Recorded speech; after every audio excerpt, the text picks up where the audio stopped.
Hello, everybody. You're all very welcome to the fourth episode of the Four Masters podcast throughout the month of April. So far on, we've had Barry Monaghan, Nicola Lacey and Tom Cunningham. And today I'm delighted to welcome onto the Zoom call former Offaly player Liam Currams. Liam, how are you keeping today?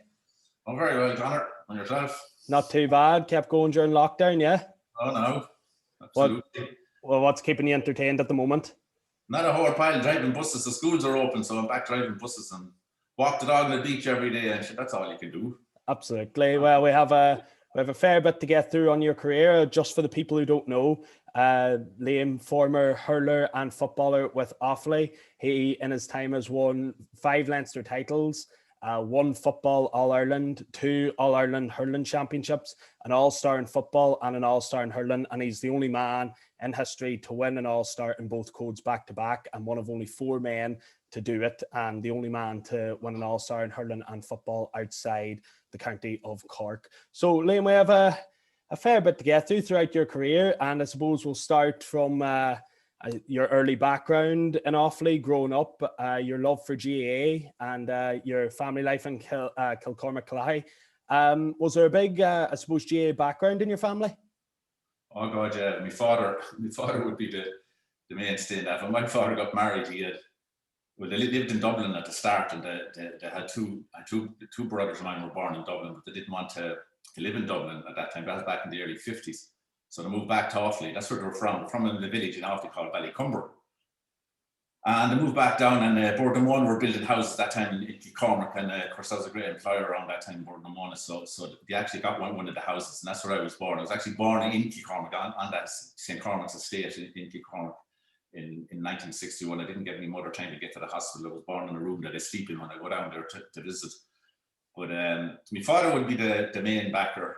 It's extraordinary thing about my father. His father was a Protestant, no interest in GAA at all. Oh, yeah. And that's where the name comes from. See, Currams is a Protestant name. My grandfather was Samuel Currams. He used to run an estate. He was a head gardener in a Protestant estate in Ballycumber. I'm not too sure the name of the house. I think it was Belair House. And my grandmother was from Kilkenny. She was a McBride. And she was born into a big family. There was 8 or 9 of them in it, and a lot of them went to America. But she ventured up to Offaly for work in the kitchen in that estate. And she met my grandfather, and they married. And they had Frank Currams, my father, and two girls, Auntie Nancy and Auntie Eileen. And my father then, he changed then. My grandfather changed over to religion, changed over to be a Catholic. Yeah. That didn't go down too well in the area at the time, you can imagine. And then his interest in GAA grew from that. He played on the Ballycumber junior team. He didn't really win anything, but he had a fascination with hurling and football. He used to drive a bus in Dublin back in the 50s, so he would have been in Croke Park a lot on his own, and he would have watched Jack Lynch's career, and I had great empathy with Jack Lynch, because he was born on the same day as Jack Lynch. All right. They shared the same year, 1917, and the two of them smoked a long shank pipe, and my father drank a glass of whiskey and a glass of Guinness. So did Jack Lynch. It's extraordinary. There's another story I'll tell you after a while about when they met. They actually met. I go into that, but the story with him then, we were growing up then. He just brought us to every match. Holy God, we were in Croke Park every Sunday in the 60s and the early 70s, every Sunday, all summer long, and every week. The first in Croke Park. We did the car park in Mountjoy Square before anyone was at the game at all. And we would all there. If it was 3 games or 4 games at Croke Park that time, we'd have to sit through them all. So, yeah, you were playing from such a young age. Would you have associated yourself more with hurling or football? Oh, hurling. He went down to see, when we were growing up, he went down to Kilkenny. He kept his holidays with Borden One every year, and he used them all to go down to live with his grandmother in Kilkenny. Right. And every time he came back, he brought back about half a dozen hurley sticks. And the hurley sticks he brought back, and the hurley maker's still there, a fella called Rémy Dowling. Anyone that knows Kilkenny would know that. He's dead now, Rémy Dowling, but his 2 sons run the company still. And it's the star of hurling. And I hurled at that since I was 10 years of age. And I couldn't hurl with anything else. If he gave me another hurley from another maker, I wouldn't be able to hit the ball in it. I grew up with the Rémy Dowling hurling stick, and I just love it. And every year he brought back a bunch of them, and I used to get the pick of them. And was it consistently, I suppose, just always practicing out in the front of the house? we were born in an estate. There was 104 houses in it, and there was huge amount of fields. There was a huge big field at the back of our house and the front of our house, and even out in the front of the estate again, there was another field. So invariably in the summertime, you'd be pucking balls. That's what we call pucking balls up and down the field for hours and hours, just developing your skill. Yeah. And then we'd have the odd matches. But hurling would be we played an awful lot of hurling, not as much football, more hurling.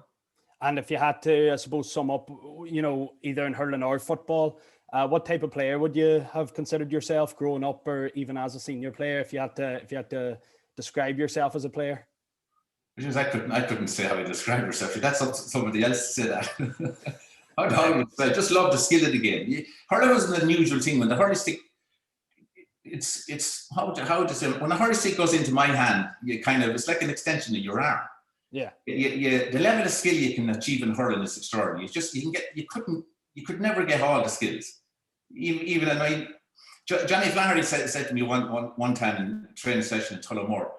I remember he was great. He was the oldest fella on the hurling team, and he had great words, and he was a very skillful man. But he says, Liam, he says, you're 20, you're 21 or 28 years of age. He says, you'll never learn another skill as such. He says, you learn everything, he says, from about 10 years of age up to 15 years of age. And all you're doing after that is refining it. Yeah. That's where I'm reading a book at the moment on Tiger Woods. And Tiger Woods could hit a golf ball when he was 2. He was watching his father in a garage hitting golf balls into a net, and he was in a high chair. And his father used to bring him up every day, and he was sitting, he couldn't even walk, hardly had to walk at this stage. And one day he turned around, and here was Tiger on the ground, hardly had to sit with a little cut down club in his hand, and he hit a ball perfect into the net, and he could hardly walk. So he had pictured in his head. So I suppose what you're saying, it's all about refining your skills at a young age and developing yourself young. Yeah. You develop yourself then, and you refine those skills, and you improve and improve and improve them. Yeah. That's to say that people who are, they're naturally talented. You see, they're not. Naturally talented people, like people who talk about Chris During and all that. Chris During would tell you, he says, Chris During never stopped practicing. Never. Drove a lorry all around Munster. Every chance he got, he saw someone hurl, he'd stop the lorry and out in the field, practicing. And Woods was ferocious at practicing. Like, I'm near the end of the book now, like, you couldn't get over how much he practiced. Hours and hours every single day for years. And that's how you develop skill. Yeah, and I suppose in terms of you as a player, you developing your skill, Offaly at the time, well, I suppose in your club, Kilcormac, it wouldn't have been overly successful. So it wasn't, if you talk about the hurling team in Offaly, they never won an All-Ireland at that stage. So the strength of GAA in Offaly wasn't really that good. Well, the strength came from, in Offaly in 1971-72, you see, they won the All-Ireland. Yeah, in football. They beat Kerry in one of them, and I was 1972, they beat Kerry in a replay. 1972, I was 11. 1972, I was 11. And Martin Furlong came into the school that September with Sam Maguire, and I was sitting in 5th class, I think it was. And I was fierce impressed seeing the cup. Yeah. And 10 years on after that, then I was with Furlong. I mean, it's unbelievable. Mick Furlong winning the 82 All-Ireland. In a short space of time, like that time, 10 years was a long time, but now it's nothing to me now, when you get older.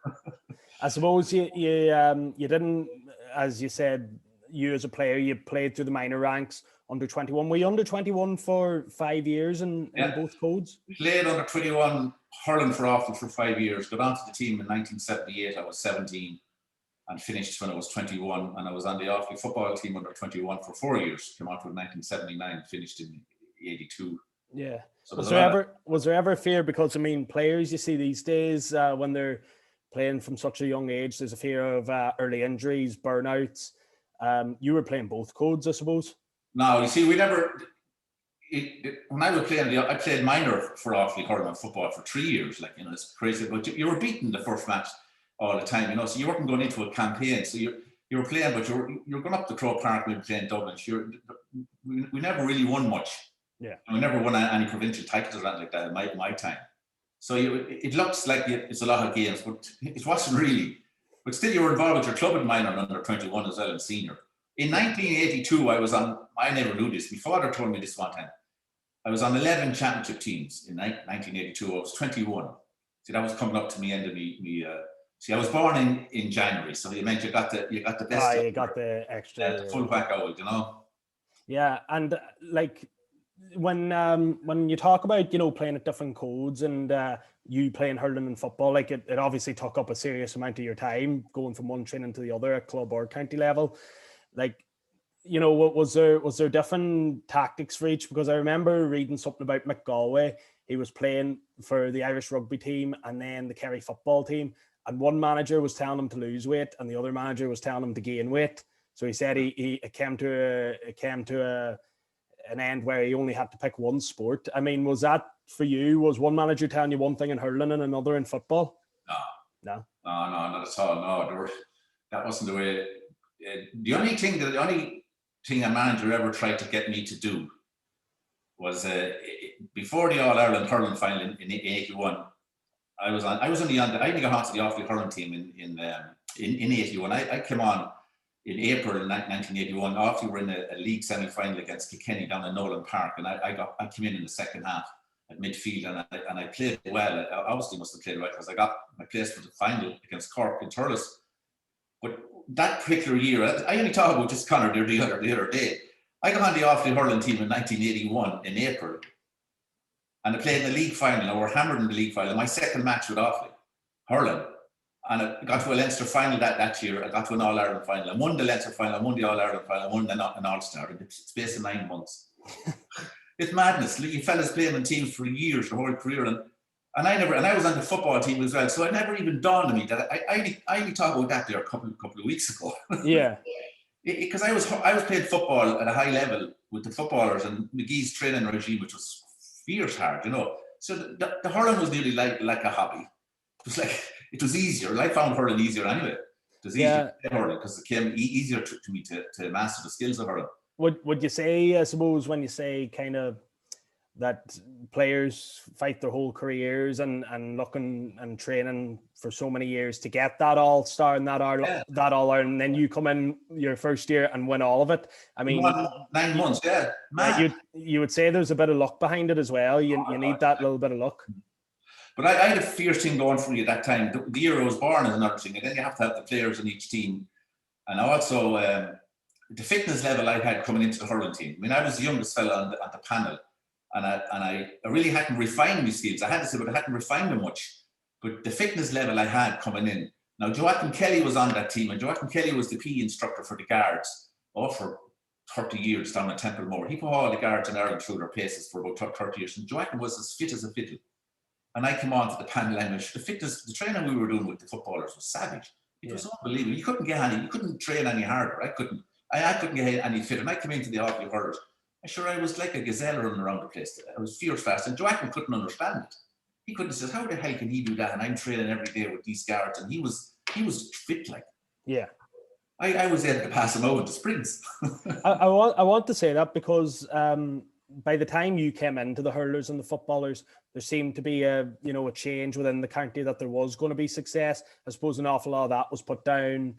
Would you say to Dermot Healy and the manager of the hurling team and Eugene McGee as manager of the football team, did they come in with just a completely different strategy to their teams that made you successful? Oh, yeah, absolutely. I tell you what happened with the hurling team, how they came to prominence. They were good enough. Offaly were good enough in the late 60s and all in the All-Ireland series, even though they never won a Leinster or an All-Ireland, but they weren't far away. Dermot Healy came in, and he changed the whole concept of Offaly hurling. Offaly hurling at the time was very tough. They had a reputation of, when you play Offaly, you get up on Monday morning, you know you're after winning the game. You know, that was the philosophy. Dermot Healy came up and he put the Kilkenny philosophy into Offaly hurling. He done more skill, concentrating on the ball instead of the man, and developed skill. And his whole training sessions he had was all skill-based. All to do with stick work, hand passing, stick work, going up drills up and down, 4 fellas in a line up and down O'Connor Park and hitting the ball up and down that line. You're about 50 yards apart or 40 yards apart in a line and hurling the ball on the ground left and right. The fella in the middle was running a lot. You would last about that for 15 minutes and your tongue would be hanging out. Great straight, striking the ball on the ground with the hurling. That creates great hand-eye coordination, and to do it at speed when you're running. Yeah. They're all parts of hurling, you know. Healy brought that in, And the breakthrough came then in the Leinster final in 1980, that famous match that they beat Kilkenny, and there was only 9,000 at the game. Kilkenny were going for 3 Leinsters in a row, weren't they? And after beat them, they played Limerick in semi-final that year then. Now, they lost that game, but as Flaherty, as I told you, Johnny Flaherty said to me afterwards, he says, Liam, he says, I knew, he says, in my heart that after we're going to win if we get that chance again, because he knew we weren't far away. And that was the breakthrough. And the other thing with the footballers then, McGee came into Offaly and, don't tell me the year now, it could be 76 or 77 he came into Offaly. And he won his All-Ireland in 1982. And every single step, it took him 5 years to do it. Because in 1978, they were beaten by Dublin in Portlaoise in O'Moore Park. Dublin were going strong that time. Yeah. They lost that match. The next year, they went one stage further and they got into the Leinster final, lost that. But next year, that third year, they got into the Leinster final and won it. That was in 1980.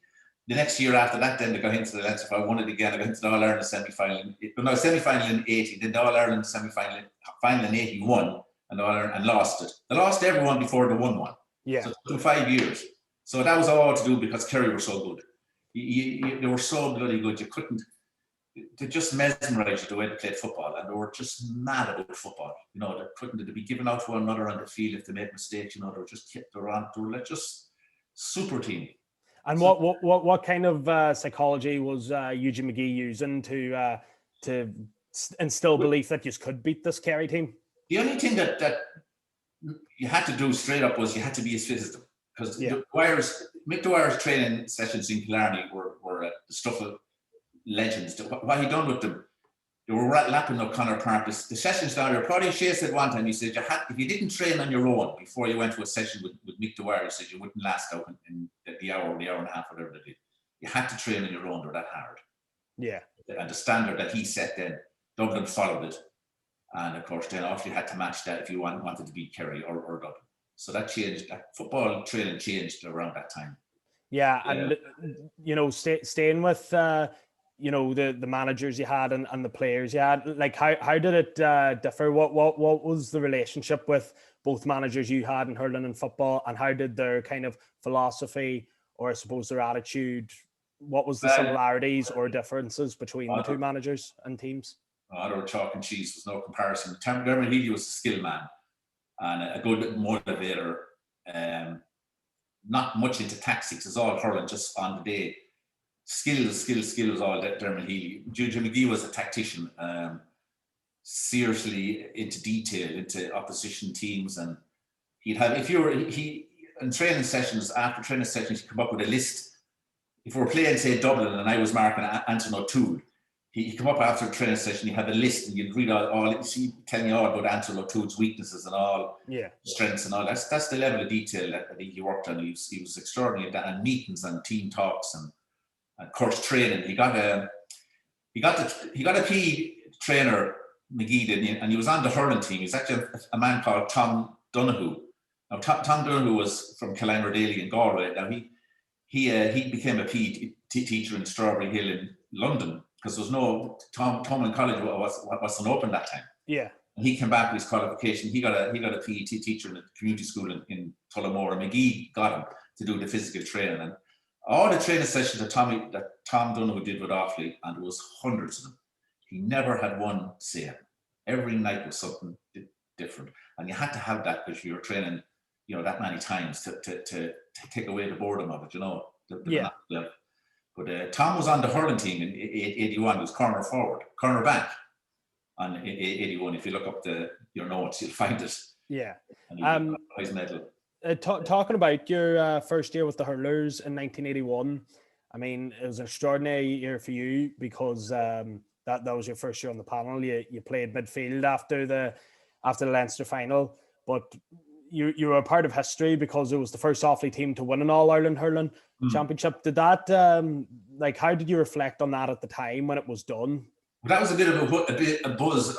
Well, I didn't really, it kind of flew over my head because I was straight away when the match was over, like to celebrate. I should have celebration, and they went back to the Gresham Hotel. We were still in the Gresham Hotel that time. They had to lock the gates of the Gresham Hotel that evening. So many people came back to try and get in. Yeah.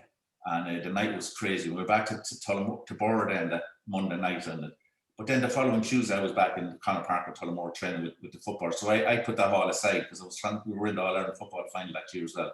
So I forgot about it, to be honest. It just I just switched over codes. I had another job to do.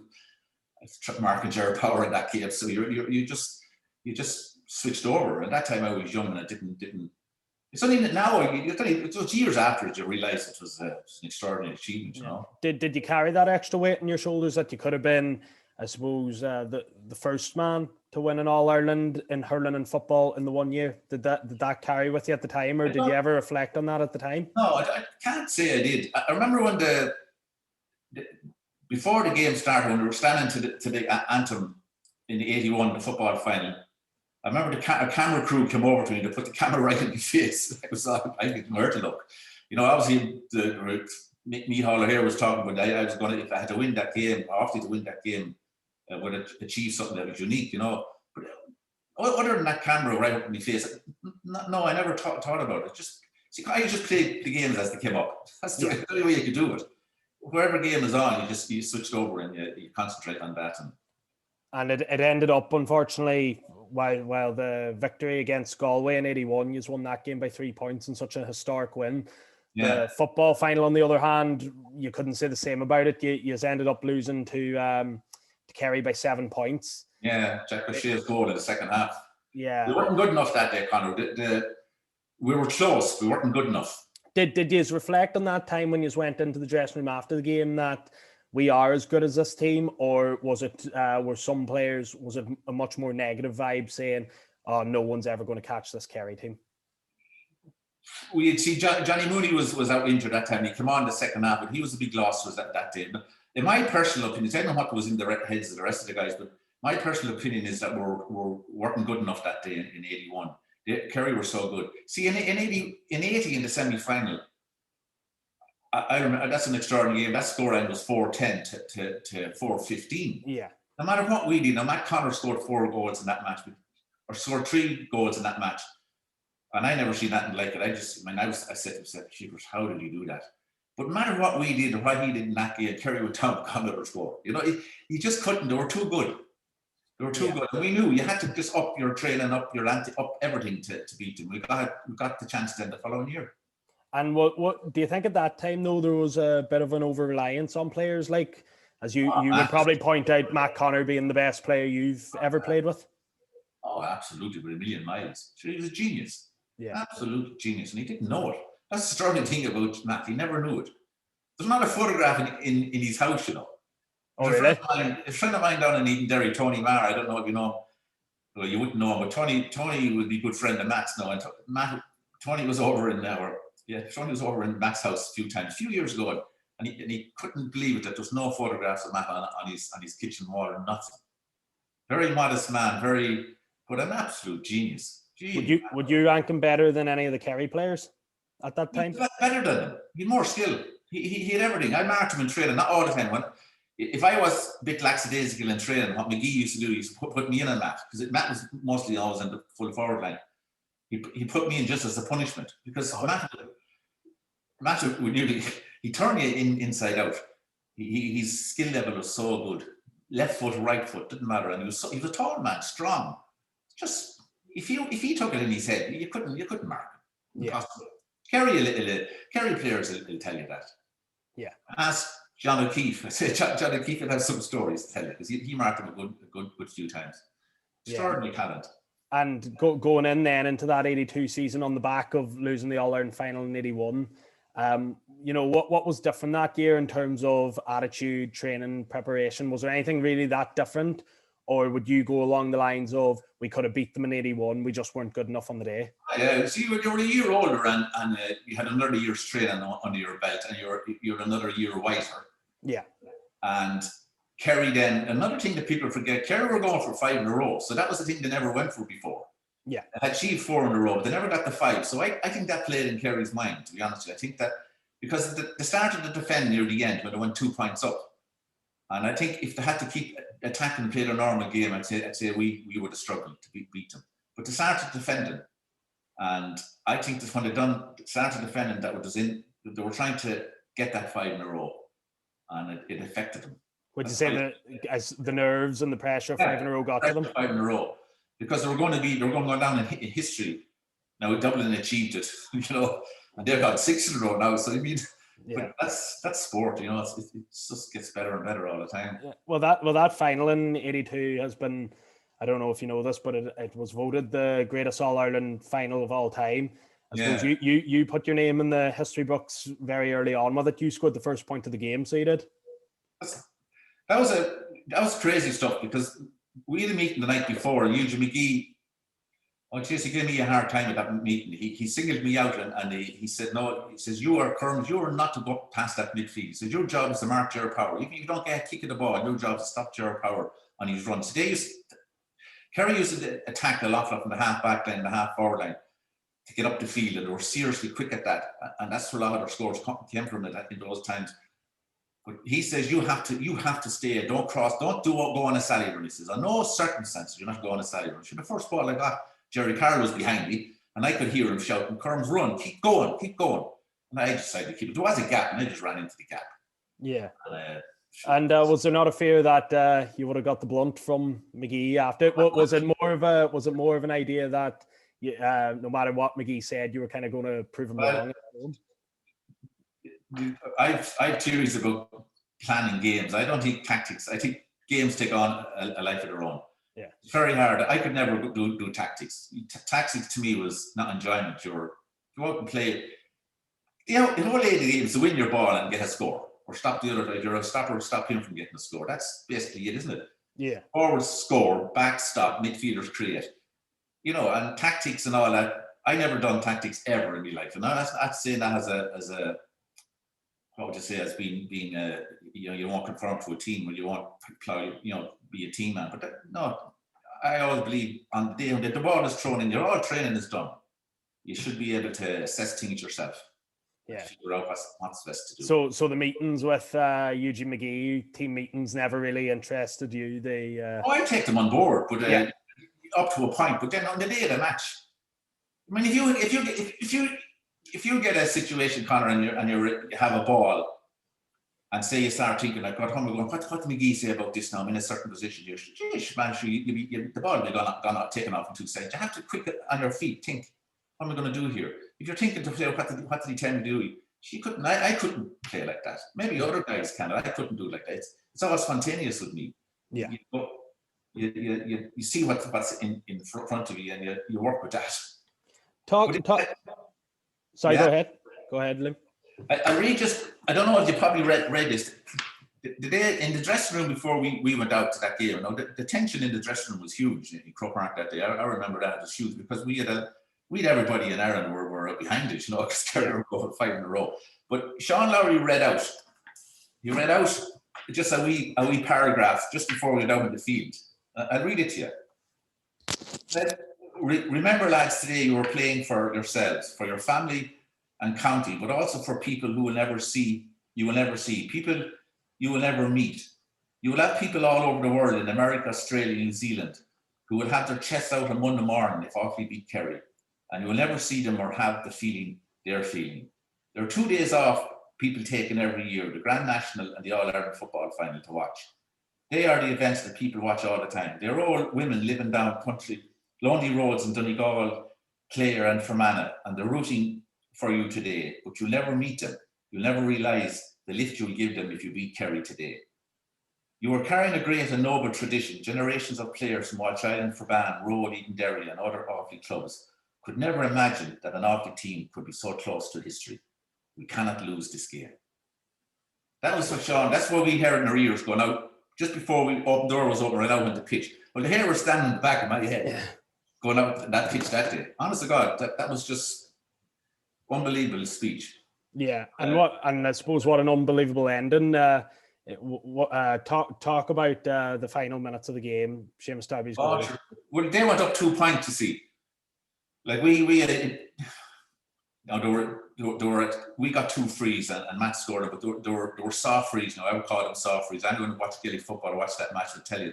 Matt converted them. Then there was 2 points in the game, and Kerry started to defend then, and Owen Liston fouled. I can't take who he fouled. Was it Mitch Fitzgerald? I'm not sure. But then the free was taken anyway, and Liam Connor got the free. Well, I think Richie took it and he hit it to Liam. Liam sallied up and of course hit it over to Derby, and the ball was in the net. And then there was about 2 minutes left or something. And Kerry could have went back and could have drew that. It was very close. Yeah. Nick Spillane was running up along the sideline afterwards, and he I don't know what he was trying to do. I think he was trying to get the equaliser, but it fell into Sean Lowry's hand. And the game was over. But it was so close. It was. If we scored that goal a half an hour before, 15 minutes before, I'd say Kerry would have come back. They were that good. Yeah. We just had that ability to win games, you know. And did you know there and then what you've achieved? Oh God, yeah. Of course you did. To beat Kerry, the beat is in 80 and 81, and we played challenge matches with them as much as we could get. Anytime McGee could get a challenge match against Kerry in those years, we travelled down to Kerry all over the place to play games, just to play against them, to get the feel of what you needed to do to beat them. Yeah, to learn almost, and to see what you had to do. If you could compare that Kerry team to the current Dublin team, who would you say is better? Oh, it's hard to answer that. I would say the Dublin team, in the sense, you're talking mental here now, because that Kerry team were exceptional, but that Dublin team, they never, you know what Tiger Woods, I was reading about this today, and I thought you might ask me that question. Tiger Woods, when he was winning in his heyday, when he's winning competitions all over the world, and he went through a period there with Hank Heaney for 6 years, and he just won, but he never celebrated. He wasn't allowed, didn't allow himself to celebrate anything, because he said celebration, he says, is a sign of weakness. He says, I'll be taking my mind off the next tournament I'm playing if I celebrate. I have to get better and better and better. And that's the way I watched Dublin, the present Dublin Woods. They were always getting better and better and better. So performance with them, performance. So they're never allowed to celebrate. You know where I'm coming from? And was that different with Kerry? Kerry, well, see, the 5 in a row was never achieved, and I thought it's just a mindset, I think. I don't think you can call it a better. Was one better than the other? You can only be better at the time you're playing at that age. See, football has evolved now into like a breed of racehorses. It's speed now, isn't it? Yeah. You know, professionalism. Yes, speed and condition and all that. And Kerry had it as well, but Kerry also had the skill. I mean, there's some serious skillful players in Kerry. But it's a mindset. Dublin were so professional in the level of performance, and that's how they got to 6 in a row. Yeah. You know, if you look at the players that Dublin have, they're always trying to better themselves. I think that's how I understand it, you know. And let's I suppose after that, again, another achievement, winning the All-Star in football that year. I mean, it just seemed to be a great time for you. And, you know, just to clarify, you were only 22 at the time. Yeah. You already had 2 All-Irelands in your back pocket, 2 All-Stars. I mean, if you were going to assess it, it seemed a bit like you were going to be winning for years and years to come. But as you say in sport, that doesn't always happen. No, you have your time. You think you're going to be, like, we came into in '82 in the hurling. I always, that match against Kilkenny in the Leinster hurling final in '82. We were winning that game near the end, and Damien Martin was shadowing the ball going over the end line, and I think Liam Fennelly flicked in the hurling stick just before it went over the line and flicked it back, and Damien wasn't in the goal, and Matt Root was standing there and he flicked it into net, and Kilkenny won that by a pointer or 2 pointers, some very close. Yeah. And Kilkenny went on to win the All-Ireland that year. We could have got an All-Ireland that said that if we had to win that game against Kilkenny, Offaly, hurling was getting better. We would have won the All-Ireland that year as well, I think, because but then again, I'll tell you another story. There's always, I'm a great believer in karma. Yeah. In '81, the Offaly hurling team played in the quarter-final. We played Laois. Of the Leinster? Yeah, in the Leinster. And it's only my second or third game with Offaly. Yeah. Now, it was a seriously extraordinary game. Laois scored 6 goals and 10 points against Offaly. And we scored 320. But the last puck of the ball was a free, about 109 yards. No, you'd have to ask Paddy Kerwin. I think they measured it out afterwards. It was 109 yards, or say 110 yards, give or take. And it was the last puck of the ball. And Paddy Kerwin decided he was going to take it. And he wasn't a free taker. But he did. He stuck it over the bar, and the referee blew the whistle. We won the match by a point. And Johnny Flaherty scored a goal in that match. Now, I don't know if this has gone out all over Ireland, is it? But that goal, Leash probably know this. There was a goal scored in that match that was wide. Right. Johnny Flaherty doubled on a ball on the ground. And he hit, Porry Corn doubled on the ball on the ground. And Porry Corn is a great ground hurler, savage ground hurler, beautiful connection with the ball. At the speed the ball went at, it ended up in the back of the net, but it went under the net at the side, the post and the back. Yeah. Stanchion. The net was up off the ground about 2 inches. Didn't go pull right down to the ground. The ball flew under that gap and landed up at the back of the net. And Johnny Flaherty ran into the umpire didn't know what to do. All he saw was the ball in the back of the net, and he wasn't putting up the green flag. Flaherty went into him. He says, "Put up the green flag, put it up." He says, "Look at the ball, it's a goal, it's a goal." The umpire looked over at the other fella, he didn't know what to do. Then he went on, he put it up. In actual fact, we shouldn't have won that game. Well, lucky for you, because you went on to win the All-Ireland that year. But then the following year, then against Kilkenny, Carmer was done. Damien Martin, I wasn't down it, but Damien Martin, the ball was wide when Liam Fennelly flicked it back. So it just came back to bite you nearly. So Carmer was done. Yeah. So there are only little stories of that in games. Absolutely. At that time, very young players, who's only in your mid to early 20s, but you had the unfortunate, you were very unfortunate to start getting hampered with injuries that nearly brought your career to an early conclusion. You were able to bring yourself back into the hurling squad and win an All-Ireland in 85 with Offaly as a sub. But I suppose at that point, your career was nearly over due to injuries. I played, I tell you how, in 1984, I'll never forget it. I played hurling with DSB as well. Right. I worked in Lanesborough Power Station in Longford, but they had no hurling team. So I used to play with Shannon Bridge down in Offaly. Shannon Bridge and Forban used to join up and the hurling team. I played with them every year. But in 1984, we were playing Galway down in Porrick Pierce's pitch, and I was midfield. And I remember catching the ball one time and just turning, and my right knee, I turned on my right knee, and I fell down on the ground in excruciating pain. Gee, Mac, the pain was like getting stabbed. I never got stabbed. It was horrendous. But I got up off the ground and I shook the leg. It was all right. And every single time after that, then I turned on that knee, the knee just collapsed. And subsequently, I tore the anterior cruciate. And I was back, the swelling after the game was horrendous. And of course, the next morning I couldn't walk. So at that time in Ireland, there was no one doing an anterior cruciate. Now, Pat Spillane got one done. Remember that famous incident with Spillane coming on? One of these All-Irelands, he was a sub and he got an anterior cruciate, but he went over to London to get his done. There was no one in Ireland doing them. Right. And Eugene McGee found somebody in Dublin that was just after learning technique in America, a doctor called, an orthopedic surgeon called Brian Hershon in Connolly Hospital in Dublin. And McGee found him, and he was just starting off in Ireland to do it. And I was one of the first people he tried it on, but he didn't know I played hurling and football, and he done a procedure on that knee just for me to be able to walk, not do anything. I never said that to him about playing hurling and football. Of course, I'd done all the rehab. It takes about a year that time to come back, and I done all the came back. And the first match I played with Offaly down in Cork, sure went again. And I went back to the hospital, and he says, "I never knew you played for Offaly." He said, "If you had told me you played for Offaly, I wouldn't have done that procedure with you. I would have done another one, a different one that would have held up." And that was unfortunate. So I had to get the operation done twice. And I had 9 pins in that knee, and that knee never was right. The surgery was massive. It's heartbreaking in a way, because you're only about 25 at the time. Yeah, 24, 25. Yeah. And my knee then was never the same. It still pains me to this day. Not much. I can still play a bit of golf and stuff, but I was finished at that stage, really, to be honest with you.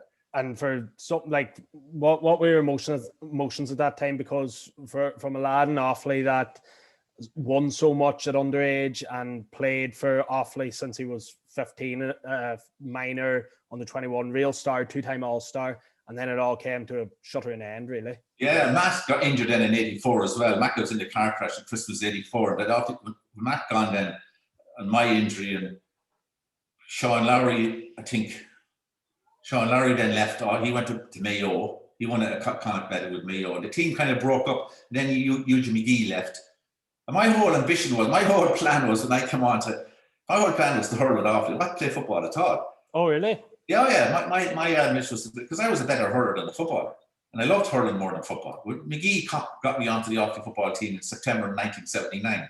I was only a minor. He saw me in Crow Park. That summer, I was playing in Crow Park.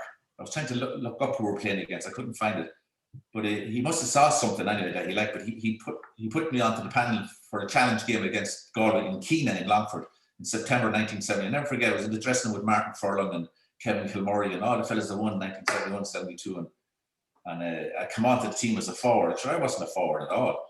And then the following winter, we were playing Tullamore. We were playing in Tullamore against Kerry in a National League game, and Pat Spillane was running amok all around the Connor Park. And some of the selectors or McGee, whatever, decided to put me back on Pat Spillane because I could run. Yeah. No, I was able to run, and kind of held him a bit.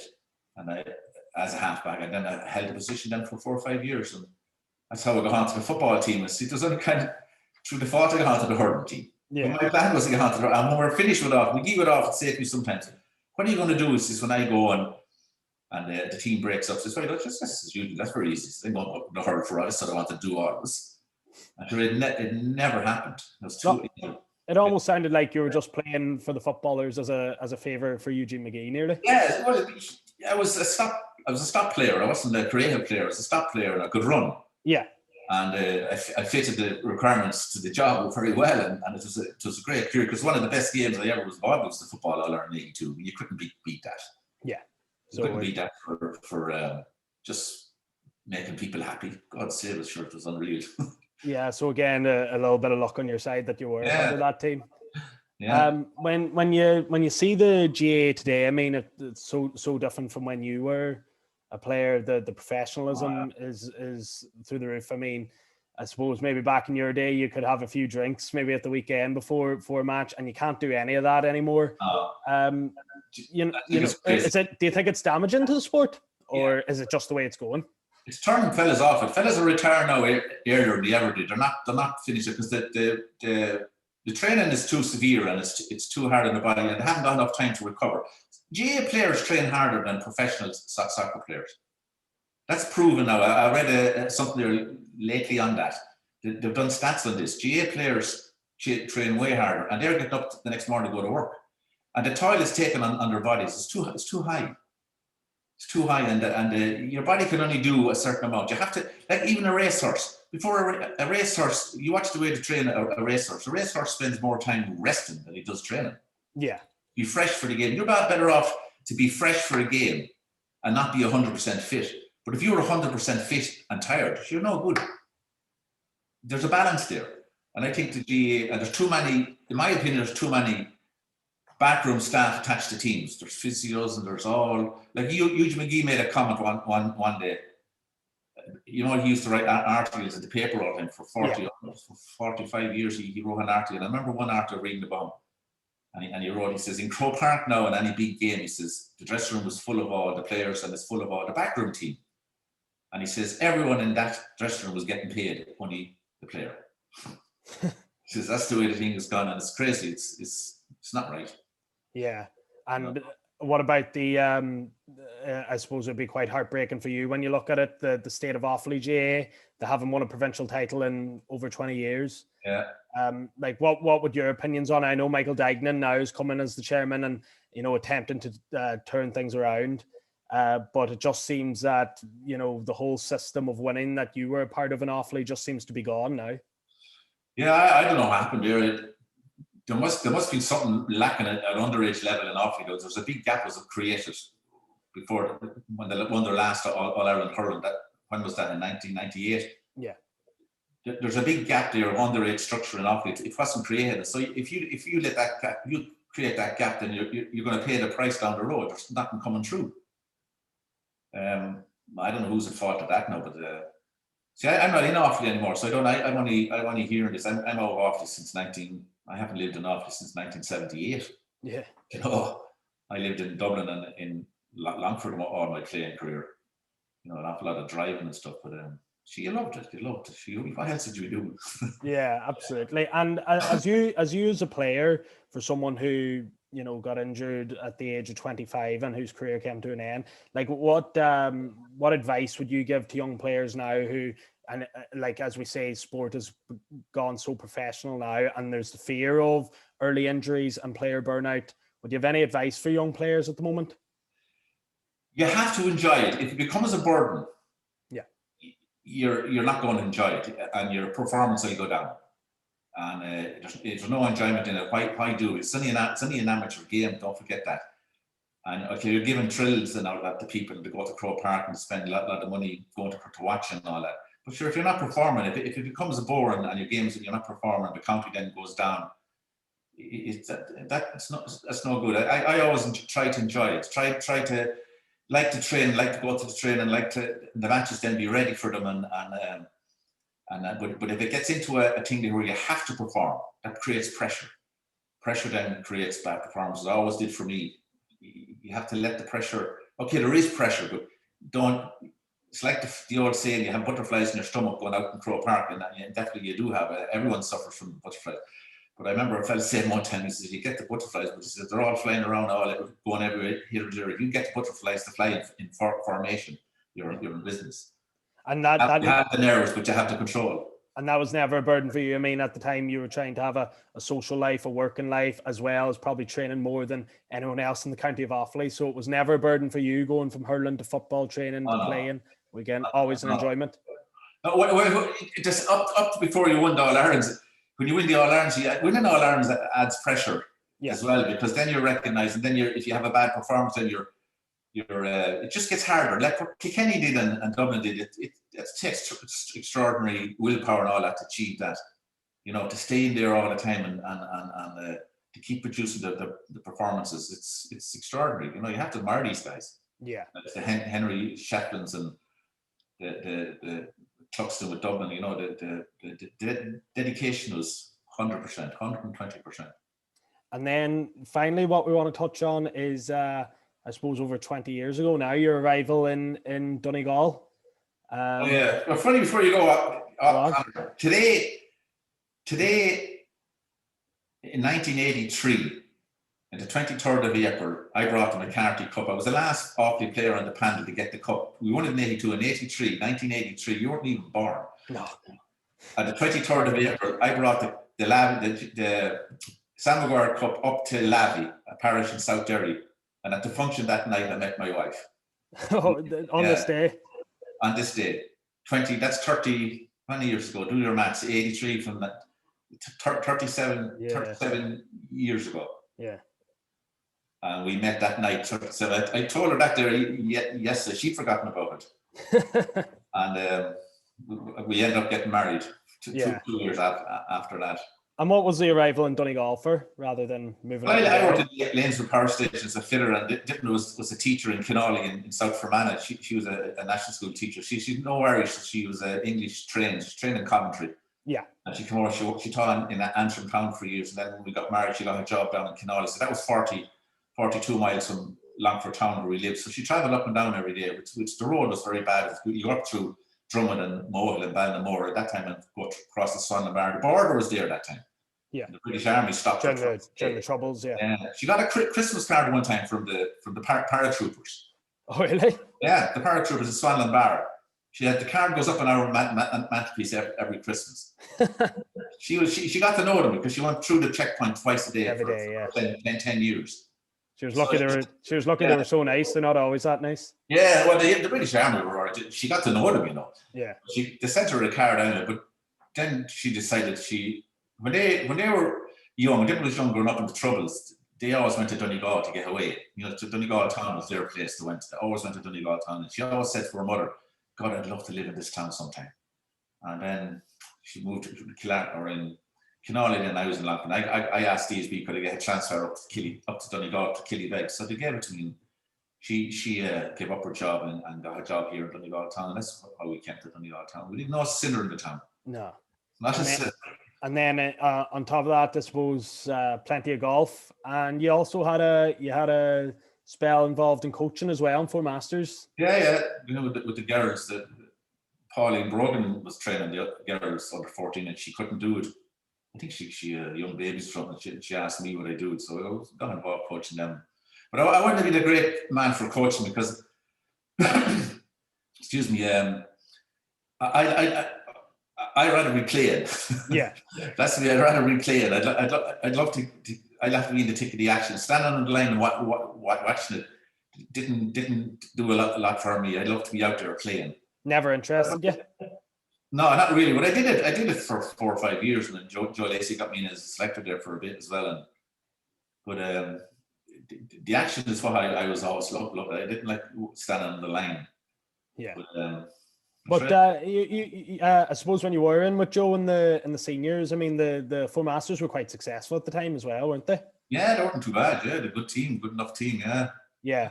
And what was it now? Just plenty of golf and still occasionally watch the GA on the telly. Oh, I watch the matches on TV. There's no doubt about it. I read the newspapers for ferocious reader. Yeah. Keeping in touch, still do. You know, I'm reading a book on Tiger Woods at the minute. And Hank Keeney wrote a book. Of course, Woods wasn't too happy with it, but I'm reading Hank Keeney and Tiger Woods at the one time. Okay. To see, and it's very, very interesting, the coach and the player, you know. Yeah. Really interesting. You should read that book, Connor. It's very good. Yeah. I got the one that you sent me on by Eugene McGee, which was brilliant. Oh, yeah. That's good stories in that, yeah. Yeah. But Liam, I suppose at this point we'd like to thank you. It's brilliant going through your career. Absolutely astonishing career. Just to finish up, if you had to pick one moment, your greatest moment on a GAA field, what would you say it would be? Oh, beating Kerry. That goal went in. When the Mayo goalkeeper in that match, what was his name, McGrath? He died there not so long ago. That rep, and he blew that whistle that day. That was, oh my God. Yeah. That was just something. You're after beating Kerry. I mean, you were so good. That was just, the elation was unreal. That was the highlight. And there was another story that I got great fun out of, and you probably know, maybe I got a B&I award in 1982 for winning Personality of the Month award, you know, for winning an All-Ireland. Oh, okay. And I got the 100th award. And it's a cool colour in the statue. And the presentation was in the Gresham Hotel in Dublin. And Jack Lynch and Maureen were invited to the same function because he done the same thing in 1945 and 1946. He won a hurling medal and a football medal. Right. And my father, and you had 6 or 7 tickets, and I brought my brother, and I don't know who else was there. My mother and father was there, but Maureen was there, and Jack, and they sat down and had a circular table in the Gresham Hotel for lunch. And of course, by that time I was terribly shy. I was a shocking shy man that time. You wouldn't get 2 words out of me, but my father loved talking hurling and football. Yeah. And as it turned out, the two of them started to chat, took out the pipes, long shank pipe. 2 of them smoked the long shank pipe. 2 of them were born the same year, 1917.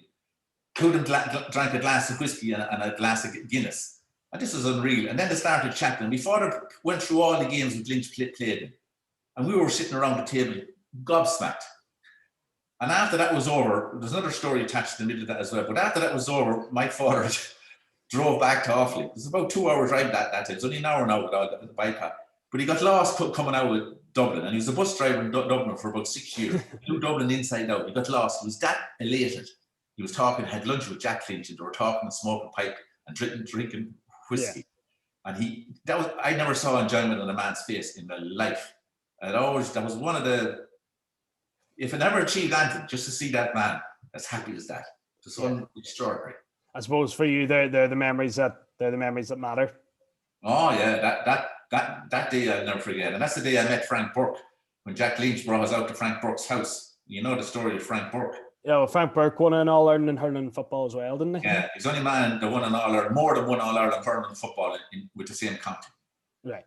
With Dublin. I was from Kildare. But we went out to his house. He was 86 at the time. Lynch lived not far away from him. But he fought in the GPO in 1916. He was only 17, along with Corey Pearce. And he was arrested and sent to Frank Goff in Wales, and then turned over there. And he came back and he became a national school teacher and went back to be the principal of Enda's school in Rathfarnham, the Irish school. But he was marking Mick Hogan the day that Black and Hands came into Crow Park. Yeah. And shot. Frank Burke was marking Michael Hogan and crawled off, and Frank Burke was killed, or Mick Hogan was killed. And I was in this man's house, shook hands with the guy that fought in the GPO. Yeah. That had a fierce impression on me afterwards, not at the time, because I was too young to appreciate it. I was only 21 at that time.